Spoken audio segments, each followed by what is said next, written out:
Hello everyone. Welcome to Kumar PCS academy. आप सभी का हमारे इस वीडियो में बहुत बहुत स्वागत है। दोस्तों, आज इस वीडियो में हम डिस्कस करेंगे Indian polity. Right, Indian polity के हम प्रीवियस ईयर क्वेश्चंस को डिस्कस करेंगे। और दोस्तों, आप सब जानते हैं कि हमारी एक नई इस सीरीज चल रही है जिसमें हम हर सब्जेक्ट के टॉप मोस्ट जो प्रीवियस ईयर क्वेश्चंस रहे हैं, जो एग्ज़ाम के पॉइंट ऑफ व्यू से अगेन देखेंगे आप, बहुत इंपॉर्टेंट कैटेगरी के, हम उनको डिस्कस कर रहे हैं इस सीरीज के तहत। राइट, अभी तक हमने इसमें आप देखेंगे 2022 के संपूर्ण current affairs, Indian geography, India और वर्ल्ड की मैपिंग, इसके साथ साथ जनरल साइंस, इतनी चीज़ों को हमने कवर कर लिया। दोस्तों, आज हम शुरू करेंगे इंडियन पॉलिटी को। राइट, तो इंडियन पॉलिटी का आज ये पहला सेट है, पहला एपिसोड है, और इसके लगातार आपको 5 एपिसोड मिलेंगे। इसके तहत प्रीवियस ईयर क्वेश्चंस को हम डिस्कस करने का, कवर करने का प्रयास करेंगे। राइट, दोस्तों, अगेन आप जानते हैं कि जो सीरीज हम डिस्कस कर रहे हैं नाउ डेज, ये सभी एग्जाम के लिए बहुत महत्वपूर्ण है और हाईली आप देखेंगे UP PCS, Bihar PCS, lower PCS, इसके अतिरिक्त जितनी भी वनडे एग्जाम्स होते हैं उन सभी परीक्षाओं के लिए ये बहुत महत्वपूर्ण सीरीज है। तो आप जिस भी एग्ज़ाम में पार्टिसिपेट करने जा रहे हैं, आप उसके लिए आप देखेंगे, आपके लिए बहुत कारगर साबित हो सकती है। आप इसको पूरा ज़रूर देखिए दोस्तों, बहुत महत्वपूर्ण आपके लिए सीरीज़ है। राइट, दोस्तों, वीडियो शुरू करने से पहले आपसे छोटी सी रिक्वेस्ट है, आप चैनल पर पहली बार विजिट किए तो चैनल को सब्सक्राइब करके हमारा उत्साहवर्धन जरूर कीजिए। चलिए शुरू करते हैं। पहला सवाल, आप जानते हैं कि हम हर सवाल डिस्कस करते हैं एकदम एग्जाम के पॉइंट ऑफ व्यू से। राइट, जैसा एग्जाम का पैटर्न होता है ठीक उसी प्रकार से हम सवालों के यहाँ पर करते हैं। पहला सवाल आपसे पूछा जा रहा है, संघ की राजभाषा का वर्णन भारतीय संविधान के किस भाग में किया गया है। राइट, एक बार फिर से देख लीजिए, संघ की राजभाषा जिसे आप बोलते हैं ऑफिशियल लैंग्वेज, राइट, का वर्णन भारतीय संविधान के किस भाग में किया गया। ऑप्शंस दिए गए, भाग 12, भाग 15, भाग 18 या फिर भाग 17। 4 विकल्प आपको दिए गए, आपको इसको सही जवाब का चुनाव करना है। राइट, सबसे पहले एक एक देख लेते हैं, दिस वन, चारों को एक एक बार हम डिकोड कर लेते हैं। आप जानते हैं संविधान का जो भाग 12 है, इसमें आप देखेंगे 3 चीज़ों के बारे में बताया गया, वित्त, राइट, वित्त, संपत्ति और संविदा, कॉन्ट्रैक्ट्स के बारे में संविधान के भाग 12 में बात की गई। राइट, इसके अतिरिक्त आप देखेंगे दोस्तों, जो संविधान का भाग 15 है, इसमें निर्वाचन के बारे में बताया गया है। राइट, निर्वाचन। और संविधान का जो भाग 18 है दोस्तों, इसमें इमरजेंसी प्रोविजंस के बारे में बताया गया है, इमरजेंसी प्रोविजंस। राइट, और जो संविधान का भाग 17, इसमें आप देखेंगे ऑफिशियल लैंग्वेज, यानी जिसे आप राजभाषा कहते हो, उसके बारे में बताया गया। तो इस सवाल का सही जवाब हो जाएगा ऑप्शन नंबर डी। भाग 17 में आप देखेंगे संघ की राजभाषा का वर्णन किया गया है। इसके अतिरिक्त दोस्तों, आप जानते हैं जो आपका मूल संविधान था उसमें 395 आप जानते हैं आर्टिकल्स थे, 395 अनुच्छेद। राइट, और इसमें जो भाग की बात की जाए तो आप देखेंगे 22 भाग, इसके अतिरिक्त 8 अनुसूचियाँ, राइट, 8 शेड्यूल्स थी, और इनकी संख्या वर्तमान में आप देखेंगे बढ़ गई। तो इस सवाल का सही जवाब हो जाएगा ऑप्शन नंबर डी। चलिए बढ़ते हैं नेक्स्ट क्वेश्चन पे। सवाल है, भारत के संविधान के तहत निम्नलिखित में से कौन सा एक मौलिक अधिकार नहीं है। आपको बताना कि कौन सा मौलिक अधिकार नहीं। 4 विकल्प दिए गए, समता का अधिकार, स्वतंत्रता का अधिकार, नागरिकता का अधिकार या फिर शोषण के विरुद्ध अधिकार। राइट, दोस्तों, मौलिक अधिकार के बारे में आप जानते हैं, ये संविधान के भाग 3 में इनके बारे में चर्चा की गई, part 3 of the Indian constitution. Right, और इनका आर्टिकल आप देखेंगे संविधान के आर्टिकल 12 से लेकर 35 तक इनके बारे में चर्चा की गई विस्तार से। राइट, 6 प्रकार के आपको जो मूल अधिकार देखने को मिलते हैं। राइट, उसमें से आपको बताना है कि इसमें कौन सा जो है मौलिक अधिकार नहीं। सबसे पहले आप देख रहे हैं समता का अधिकार। समता का अधिकार आप देखेंगे संविधान के अनुच्छेद 14 से लेकर 18 तक इसकी बात की गई है। स्वतंत्रता का अधिकार दोस्तों, आप जानते हैं संविधान के भाग आर्टिकल 19 से लेकर 22 तक इसके बारे में बात की गई है। राइट, शोषण के विरुद्ध अधिकार आप जानते हैं आर्टिकल 23 से लेकर 24 तक इसके बारे में बताया गया है। लेकिन आपके जो मूल अधिकार वाला जो पोर्शन है उसमें नागरिकता का अधिकार नहीं देखा जाता है। राइट, तो नागरिकता का अधिकार है जो ये मौलिक अधिकार नहीं है। Hence option number C is the correct answer for this question. Right, option C सही है। मौलिक अधिकार से कुछ बातें और आप देख लीजिए, इससे जो पूछी जाती हैं एग्जाम में। राइट, फंडामेंटल राइट्स, ये आप देख रहे हैं। फंडामेंटल राइट्स दोस्तों, आप जानते हैं कि बेसिकली इनका जो नेचर कैसा होता है, ये जस्टिसिएबल होते हैं। राइट, जस्टिसिएबल यानी वाद योग्य होते हैं। राइट, और ये आप देखेंगे इनके जो प्रकार होता है ये परमानेंट टाइप के होते हैं, परमानेंट। और ये अगर इनकी प्रकृति आप देखेंगे तो ये निगेटिव होते हैं इन नेचर, नकारात्मक टाइप के ये होते हैं। राइट, इसके साथ साथ आप देखेंगे आपकी जो फंडामेंटल राइट्स है इनको लागू कराने के लिए, या फिर अगर आपके फंडामेंटल राइट्स वायलेट होते हैं तो उनको आप देखेंगे वायलेट होने से सुरक्षा का प्रदान करने के लिए जिम्मेदारी किसकी, तो कोर्ट्स की है। बेसिकली आप देखेंगे सुप्रीम कोर्ट्स और हाई कोर्ट, राइट। अगर आपके आप देखेंगे जो फंडामेंटल राइट्स वायलेट होते हैं तो डायरेक्टली आप देखेंगे आर्टिकल 32 के तहत आप सुप्रीम कोर्ट जा सकते हैं, और आर्टिकल 226 के तहत 226 के तहत आप रिस्पेक्टिव हाई कोर्ट जा सकते हैं, राइट। ये चीज़ें आप ध्यान रखेंगे। तो ये फंडामेंटल राइट से रिलेटेड जो इंपॉर्टेंट पॉइंट थे आपको हमेशा ये जो है ध्यान रखने हैं, राइट। इतने फैक्ट्स आप ध्यान रखेंगे। इस सवाल का सही जवाब हो जाएगा ऑप्शन नंबर सी। चलिए बढ़ते हैं नेक्स्ट क्वेश्चन पे। सवाल है, संविधान के अनुसार नई अखिल भारतीय सेवा की शुरुआत की जा सकती है। ऑल इंडिया सर्विस की बारे में बात की गई है, राइट। आप जानते हैं दोस्तों जो ऑल इंडिया सर्विस होती है जिसे आप कहते हो ऑल इंडिया सर्विस, संविधान के आर्टिकल 312 में इसके बारे में चर्चा की गई, राइट। ऑप्शन दिए गए हैं, 2/3 से अधिक राज्यों की विधानसभाओं द्वारा, राष्ट्रपति के आदेश द्वारा, राज्यसभा द्वारा, या फिर लोकसभा द्वारा, राइट। दोस्तों इस सवाल का सही जवाब हो जाएगा ऑप्शन नंबर सी, राज्यसभा द्वारा। ये आप ध्यान रखेंगे, राइट, दिस वन। दोस्तों ये जो आप देखेंगे ऑल इंडिया सर्विसेज होती है संविधान के किस भाग में, तो आप देखेंगे भाग 14 में। संविधान के भाग 14 में ये आपको देखने को मिलती है। आर्टिकल कौन सा है, 312। ये चीज़ें आप ध्यान रखेंगे। वर्तमान में आपके यहाँ 3 प्रकार की ऑल इंडिया सर्विसेज हैं। पहली आप जानते हैं IAS, दूसरी IPS, और तीसरी है IFS। IFS का मतलब होता है इंडियन फॉरेस्ट सर्विस, राइट। ये 3 प्रकार की आपको ध्यान रखना। जो कई बार आप ऑप्शन में देखते हैं इंडियन जुडिशियल सर्विस, ये एक ऑल इंडिया सर्विस नहीं है, राइट। इस सवाल का सही जवाब है ऑप्शन नंबर सी। चलिए बढ़ते हैं नेक्स्ट क्वेश्चन पे। सवाल है, संघ विधायिका राज्य सूची में शामिल किसी विषय पर केवल तभी कानून बना सकती है जब, आपको बताना है कि कब जो है यूनियन जो लेजिस्लेचर है वो कानून बना सकती है, राइट। दोस्तों यूनियन लेजिस्लेचर आप जानते हैं जिसे आप कहते हैं पार्लियामेंट, राइट, पार्लियामेंट। और पार्लियामेंट के बारे में आप देखेंगे संविधान के आर्टिकल 79 में इसके बारे में बताया गया है, राइट। संविधान के आर्टिकल 79 में पार्लियामेंट के बारे में चर्चा की गई। ये बताया गया 3 लोगों से मिलकर बनती है। पहला प्रेसिडेंट, दूसरा लोकसभा, और तीसरा है राज्यसभा, राइट, दिस वन।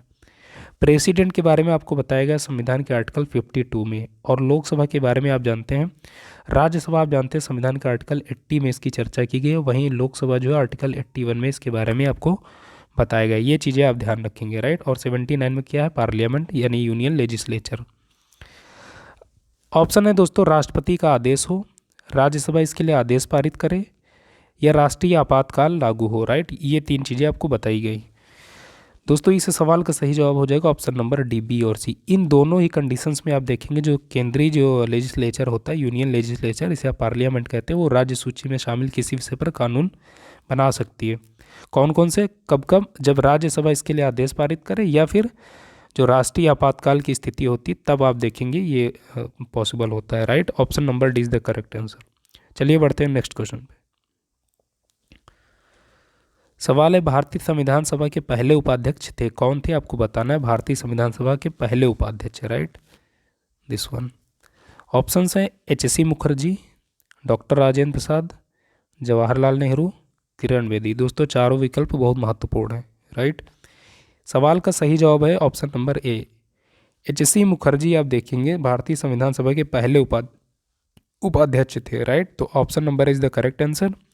आप जान रहे हैं डॉक्टर राजेंद्र प्रसाद, डॉक्टर राजेंद्र प्रसाद आप देखेंगे जो संविधान सभा थी, संविधान सभा के स्थायी अध्यक्ष थे, राइट, स्थायी अध्यक्ष। कौन, डॉक्टर राजेंद्र प्रसाद। जवाहरलाल नेहरू, दोस्तों आप जानते हो उद्देश्य प्रस्ताव किसने प्रस्तुत किया था, तो जवाहरलाल नेहरू ने। कब, 13 दिसंबर 1946 को जवाहरलाल नेहरू ने आप देखेंगे संविधान सभा के समक्ष उद्देश्य प्रस्ताव प्रस्तुत किया था, जो कि आप देखेंगे कांग्रेस ने इसे कब पारित कर दिया था, 22 जनवरी 1947 को यह पारित हो गया था, राइट।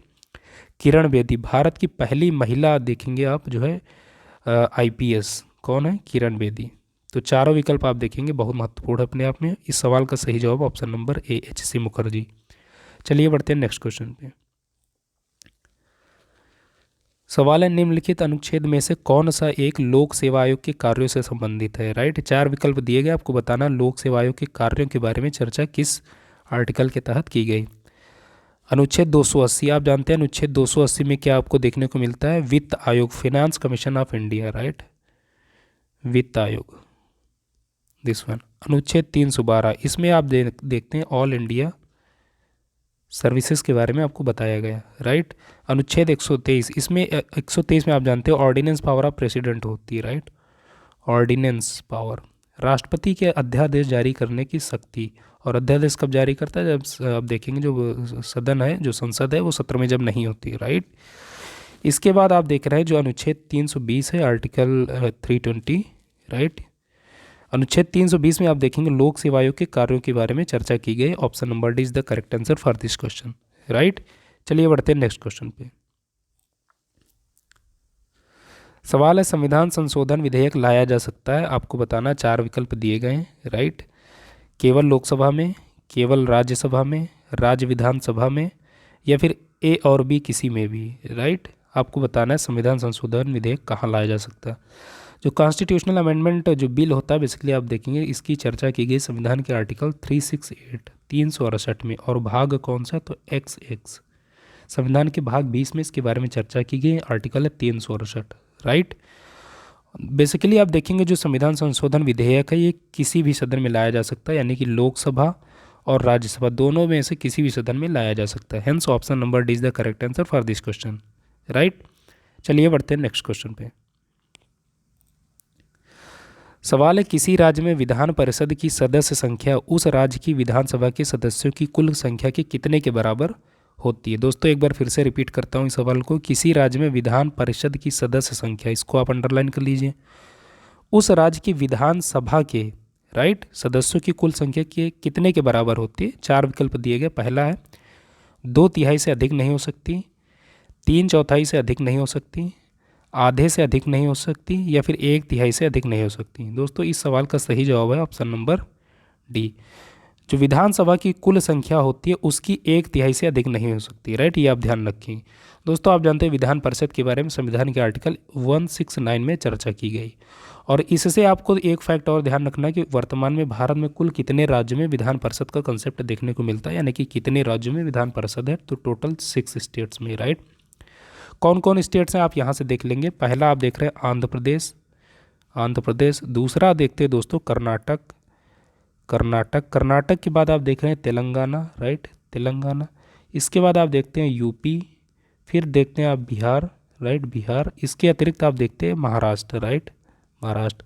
तो इन 6 स्टेट्स में आपको जो है जो लेजिस्लेटिव काउंसिल होती है जिसे विधान परिषद कहते हैं वो देखने को आपको मिलती है, राइट।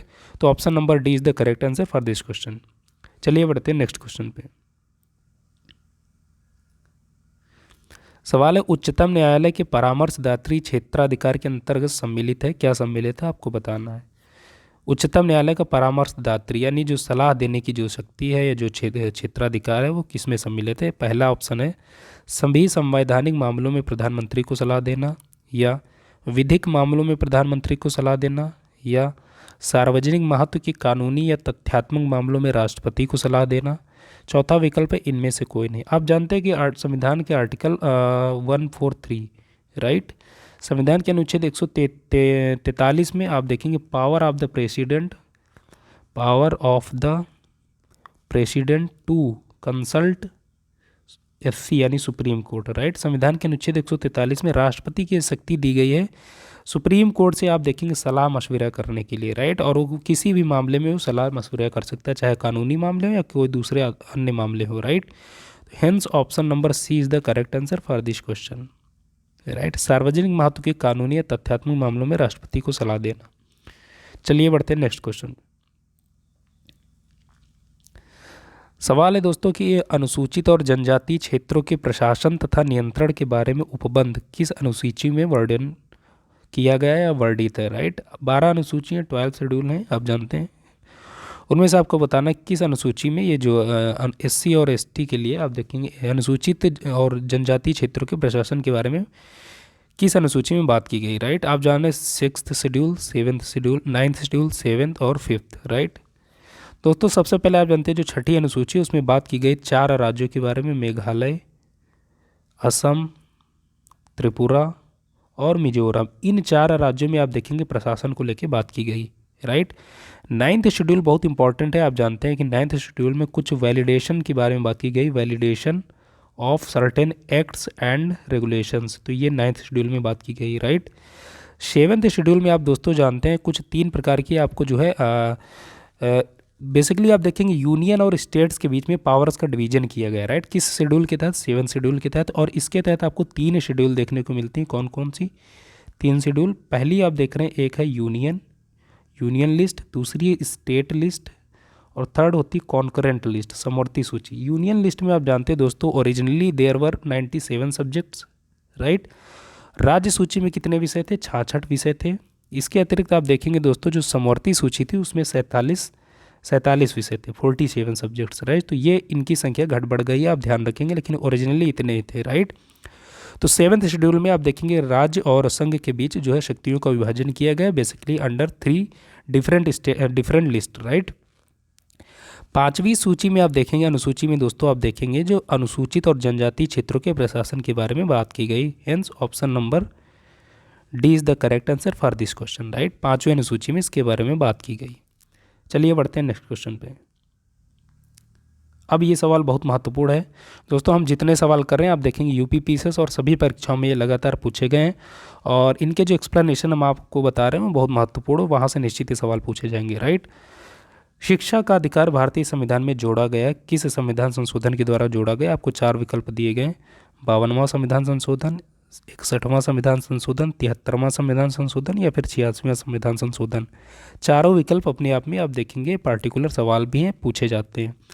सबसे पहले पोस्टमार्टम करते हैं एक एक ऑप्शन का। 52वां संविधान संशोधन आप जानते हैं कब हुआ था? 1985, 1985 में, और ये डील करता है किससे? दल बदल कानून से, राइट, दल बदल। 61वां संविधान संशोधन आप दोस्तों जानते हैं 1989 में लाया गया। कब? 1989 में, राइट। और ये डील करता है बेसिकली आप देखेंगे जो केंद्रीय चुनाव होते हैं, केंद्रीय चुनाव कहने का मतलब है जब सांसद के जो चुनाव होते हैं, इसके साथ साथ जो आप देखेंगे राज्य विधानसभा के जो चुनाव होते हैं उसमें जो मतदाता होते थे उनकी आयु को 21 वर्ष से घटाकर 18 वर्ष कर दिया गया था, राइट। किसके तहत? 61वां संविधान संशोधन 1989 के द्वारा, राइट। 73वां संविधान संशोधन आप देखेंगे दोस्तों ये लाया गया था 1992 में, 1992 में, और ये डील करता है स्थानीय स्वशासन यानी पंचायती राज आप कह सकते हैं, ये उससे डील करता है। कौन? 73वां संविधान संशोधन 1992 में लाया गया था, 1993 में आप देखेंगे ये लागू हो गया था, बेसिकली 24 अप्रैल को, राइट। इसीलिए 24 अप्रैल को आप देखेंगे भारत में पंचायती राज दिवस मनाया जाता है। 86वां संविधान संशोधन दोस्तों आप देखेंगे जो 2002 में लाया गया था, राइट, दिसंबर 2002 में। आप देखेंगे 86वां संविधान संशोधन 2002 के तहत शिक्षा का अधिकार आप देखेंगे एक मौलिक अधिकार बना दिया गया था, और इसके तहत बात की गई थी कि जो 6 से 14 वर्ष के जो बच्चे होते हैं उनको आप देखेंगे फ्री यानी मुफ्त प्राइमरी एजुकेशन देने की बात की गई थी, राइट। तो 86वां संविधान संशोधन 2002 is the right answer for this question, option D, right. चलिए बढ़ते हैं नेक्स्ट क्वेश्चन पे। सारे सवाल आप दोस्तों देख रहे हैं बहुत महत्वपूर्ण है, राइट। प्रधानमंत्री एवं उप प्रधानमंत्री सहित कुल मंत्रियों की संख्या अधिक नहीं होगी। आपको बताना है जो प्रधानमंत्री केंद्रीय कैबिनेट जो होती है उसमें प्रधानमंत्री और उप प्रधानमंत्री को शामिल करते हुए जो टोटल मिनिस्टर्स होते हैं उनकी संख्या किससे अधिक नहीं हो सकती। पहला विकल्प लोकसभा के 20% सदस्यों से, लोकसभा के 10% सदस्यों से, लोकसभा के 25% सदस्यों से, या फिर लोकसभा के 15% सदस्यों से। दोस्तों आप जानते हैं जो आप option D is the correct answer for this question. जो लोकसभा होती है उसके टोटल जो मेंबर्स होते हैं उसके 15% सदस्यों से अधिक नहीं होगी। प्रधानमंत्री उप प्रधानमंत्री सहित केंद्रीय जो आप देखेंगे कैबिनेट होती है उसके कोई भी मिनिस्टर इससे अधिक नहीं हो सकते हैं, राइट। बढ़ते हैं नेक्स्ट क्वेश्चन पे। सवाल है भारतीय संविधान है क्या है, आपको बताना है। एक दृढ़ संविधान, एक लचीला संविधान, एक कमजोर संविधान, या फिर दृढ़ व लचीले संविधान का मिश्रण। ये आपको बताना है कि भारतीय संविधान एक्चुअली क्या है, राइट। दोस्तों आप देखेंगे जो भारतीय संविधान है वो उसमें इस प्रकार की विशेषता पाई जाती है। भारतीय संविधान की जो विशेषताएं वाले टॉपिक आप पढ़ते हैं दोस्तों, हमने कुमार पीसीएस एकेडमी में इसको बहुत विस्तार से किया। आप हमारी जो भारतीय संविधान की भारतीय राज्य व्यवस्था की प्लेलिस्ट है वहाँ से उस वीडियो को आप एक्सेस कर सकते हैं। उसमें हमने आपको विस्तार से बताया है भारतीय संविधान की विशेषताएँ, राइट। भारतीय संविधान की विशेषताओं के तहत आप पढ़ते हैं जो भारतीय संविधान है वो एक दृढ़ व लचीले संविधान का एक मिश्रण है, राइट। रिजिड यानी रिजिड भी है और कहीं कहीं पर आप देखेंगे वो नरम भी है, राइट। दोस्तों रिजिड कहने का मतलब ये इतना भी आसान नहीं कि इसमें आप अपनी इच्छा अनुसार आप इसमें परिवर्तन कर सके, राइट। तो इसका सही जवाब क्या हो जाएगा? Option number D. चलिए बढ़ते हैं नेक्स्ट क्वेश्चन पे। सवाल है सीएजी यानी controller and auditor general of India नियंत्रक एवं महालेखा परीक्षक का वर्णन संविधान के किस अनुच्छेद में है? आर्टिकल 315 में, 280 में, 63 में या फिर 148 में, राइट। वन बाय वन देख लेंगे। अनुच्छेद 315 में आपको बताया गया लोक सेवा आयोग के बारे में, केंद्रीय लोक सेवा आयोग, राइट। 280 में आप जानते हैं फिनांस कमीशन यानी वित्त आयोग के बारे में बात की गई है। 63 में आप देखेंगे वाइस प्रेसिडेंट ऑफ इंडिया के बारे में बताई गई, वो भारत का उपराष्ट्रपति, वाइस प्रेसिडेंट, राइट। और अनुच्छेद 148 में सीएजी के बारे में बात की गई, राइट, सीएजी। तो इस सवाल का सही जवाब हो जाएगा ऑप्शन नंबर डी। चलिए बढ़ते हैं नेक्स्ट क्वेश्चन। सवाल है भारत का सर्वोच्च विधिक अधिकारी कौन होता है? यानी हाईएस्ट लॉ ऑफिसर